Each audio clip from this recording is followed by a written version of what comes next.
l'intérêt de ce colloque, c'est de remonter aux racines du débat, c'est-à-dire non seulement à l'imposture et à la provocation, mais à l'idéologie qui, depuis au moins un siècle et demi maintenant, préside, disons, aboutit, disons, à cette imposture. Ce qui d'ailleurs n'était pas une imposture au milieu du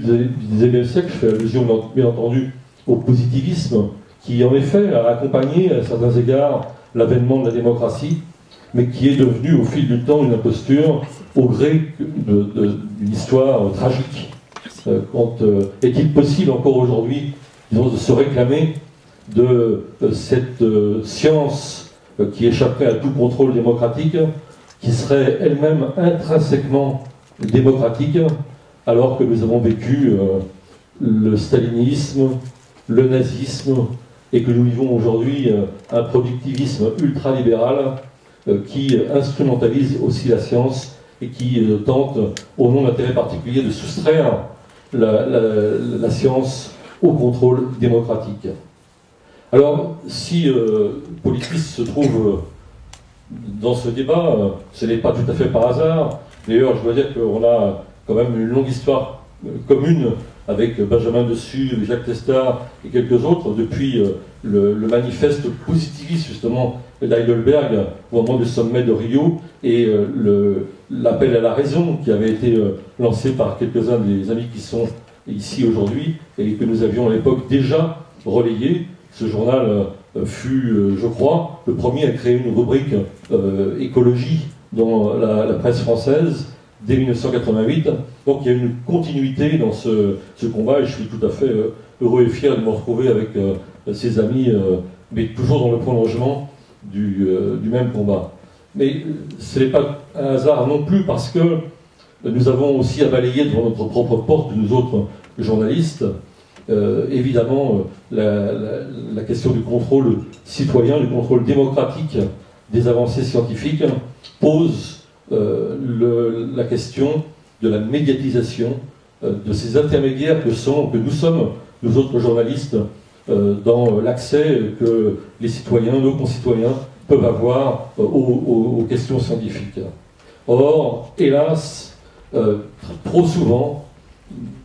paraissent parfois par ignorance, aussi par soumission, il faut bien l'avouer, à des intérêts économiques particuliers qui ont à voir précisément avec le productivisme et le libéralisme.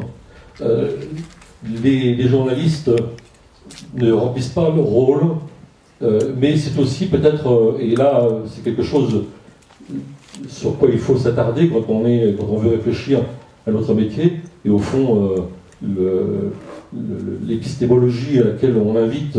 ceux qui veulent réfléchir sur la science est peut-être aussi légitime sur une profession de journaliste. C'est cette idéologie qui imprègne l'ensemble de nos pratiques, qu'on peut appeler objectivité parfois, faussement, qu'on peut appeler cette invitation à rechercher des symétries. La vie n'est pas symétrique, il y a des vérités et des mensonges, et on ne peut pas éternellement mettre face à face la vérité et le mensonge en s'en lavant les mains et en disant que le meilleur gagne. Or, hélas, trop souvent, c'est ce que fait notre profession, et c'est un danger qu'elle court en se transformant, disons, en organisateur de spectacle, en quelque sorte, puisque finalement, ces débats entre la vérité et le mensonge, entre l'honnêteté et l'imposture, font aussi d'excellents spectacles télévisés ou radiodiffusés. Alors ce n'est pas notre philosophie, et c'est pour ça que nous sommes ici aujourd'hui, parce que nous prenons parti, nous affichons nos opinions, nous ne sommes pas dans le mirage de l'objectivité, et c'est la raison tout à fait logique pour laquelle Politis se retrouve pris, dans le bon sens du terme, dans ce débat. Alors n'allons pas anticiper l'échéance du procès, c'est un procès que nous ne craignons pas, que nous allons, avec nos amis, mener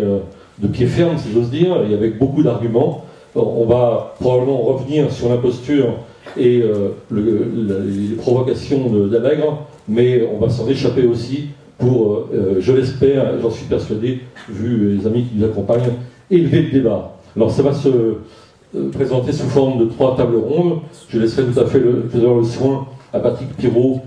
qui est le journaliste chargé de l'écologie à Politis, de donner un petit peu les règles du jeu. Bien sûr, il y aura, après chaque intervention, des débats avec la salle.